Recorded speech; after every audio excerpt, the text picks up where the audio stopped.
Okay, continuing on with the errors of J.D. Farag.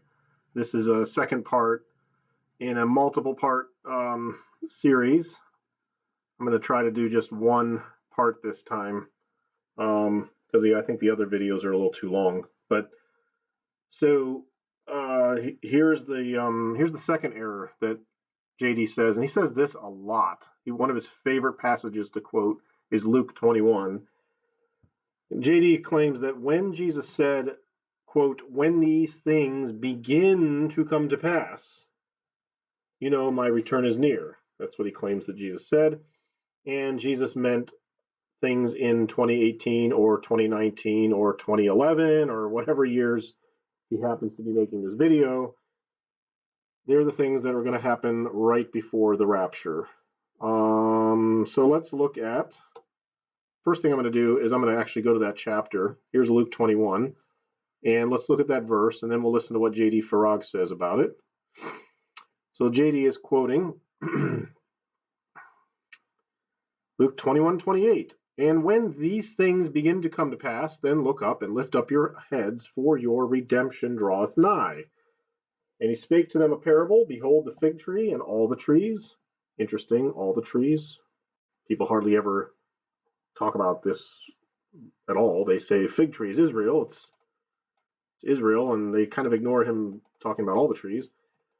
"When they now shoot forth, ye see and know of your own selves that summer is now nigh at hand. So likewise ye, when ye see these things come to pass, know ye that the kingdom of God is nigh at hand. Verily I say unto you, this generation shall not pass away till all be fulfilled. Heaven and earth shall pass away, but my word shall not pass away." So that's the passage. In this particular passage, Jesus mentions, and J.D. will quote this correctly as well. He'll say, "Lift up your heads, for your redemption draweth nigh." Other times he paraphrases and says, "My coming is near." I just want you guys to notice it doesn't say anything about his coming in this verse. It doesn't say anything about him returning to earth. It doesn't say anything about any of that. It talks about redemption, and it talks about the generation not passing away and all of that. So let's listen to what JD says here. This is from September of 2011. We are now coming on 8 years pretty soon since he said this. "And with Syria on the brink, even now, of being brought to this ruinous heap, it seems these prophecies will cross the threshold and soon be past the point of no return." Now, there are well-respected Bible teachers that talk about how that there is the possibility that we're not that close, that we still may have a few years. And I would just respectably agree to disagree. Agreeably. Sort of. All right, well, 7+ years later, I wonder if he still agrees to disagree with those people. He says things like this all the time, insists that nobody should take his word for it, but we should go and be Bereans and check it out for ourselves. And so that's what I'm doing, being a Berean. 7 years later, you were wrong. I don't see anybody coming forward and going, "Hey, JD, how about those videos you made all those years ago where you disagreed agreeably and blah, blah, blah." And I'm not trying to pick on him, but he's done this 47 times in 10 years. At what point do we stop trusting what he says? Can people just say whatever they want, whenever they want, about whatever subject they want, and be wrong? And people just keep flocking to them? Apparently, in this particular case, yes, absolutely. J.D. Farag has over 120,000 followers. I believe every week his videos get at least 80,000 views. Yeah, it doesn't matter what he says.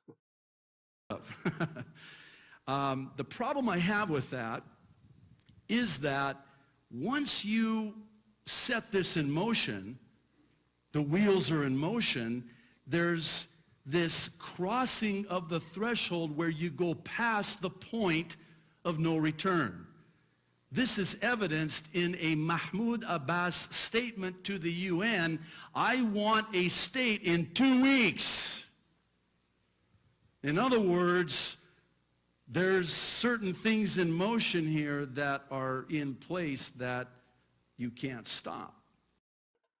Apparently, you can stop them because they did stop, JD. So let's skip ahead then to later on in the discussion where he talks more about this unstoppable momentum 7 years later. Maybe I can say it this way. These prophecies have a shelf life of sorts. You cannot delay them too much longer because they have an expiration date, if you will.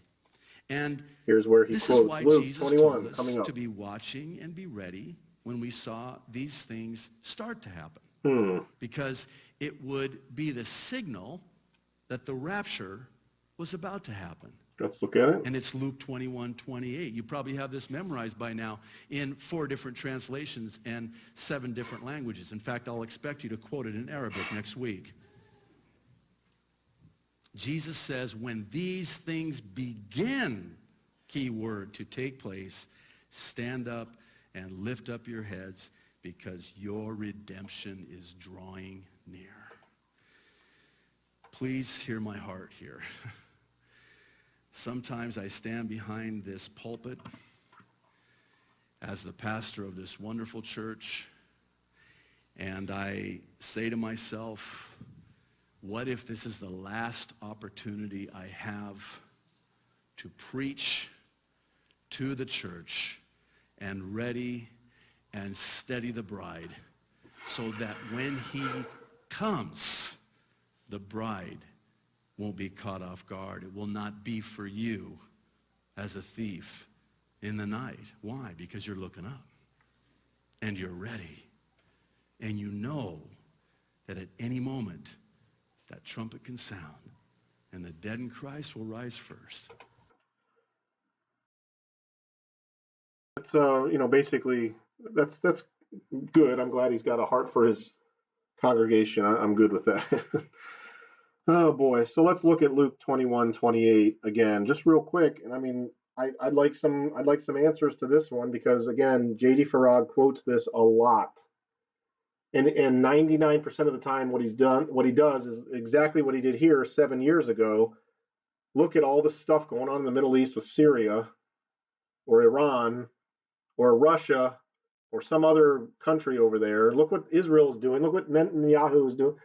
Ahmadinejad was the big guy for a while there. He was talking about him all the time, and so he points to those people and those things going on and says, "When these things begin to come to pass, look up, lift up your heads. Your redemption's drawing nigh, folks. Be ready. You got to be ready. You got to be ready." So, what are these things? What are the things that Jesus was talking about in Luke 21? Let's look at what these are. Well, let's start up here, I guess. I mean, he talks about the temple being destroyed, and then they say, Master, when shall these things be? And what will be the sign when these things shall come to pass? Meaning, there will not be one less stone left upon another. The days will come when not one stone will be left upon another. It says, well, don't be deceived. Many shall come in my name, saying, I am Christ, and the time draweth near. The time draweth near. The time draweth near. I am Christ. Go ye not therefore after them. Okay, that's one of these things. I see that happening today. Here's a big one. When you shall hear of wars and commotions, don't be terrified. Okay, the end is, here's an odd one. Don't be terrified, for these things must first come to pass, but the end is not near when you hear wars and commotions. Huh. It's funny, like you never hear any of these guys say, well, don't worry about the wars and rumors of wars, because that's actually a sign. That's not a sign that the end is near, because it says right here, it's not by and by. But whatever. Nation against nation, kingdom against kingdom. Ooh, that's happening. These things are beginning to come to pass, folks. Great earthquakes, maybe famines and pestilences. Depends on what year it is and what scare is going on in the world. Fearful sights and great signs shall be from heaven. Well, I guess blood moons. I don't know. JD Farag doesn't talk about blood moons that much, so maybe he means them. I don't know. Here's an interesting one though. Before the earthquakes, before the nation against nation, kingdom against kingdom, wars, and before all these things, They shall lay their hands on you and persecute you, delivering you up into the synagogues and prisons, being brought before kings and rulers for my name's sake. Wow, that's kind of weird. Who's the they?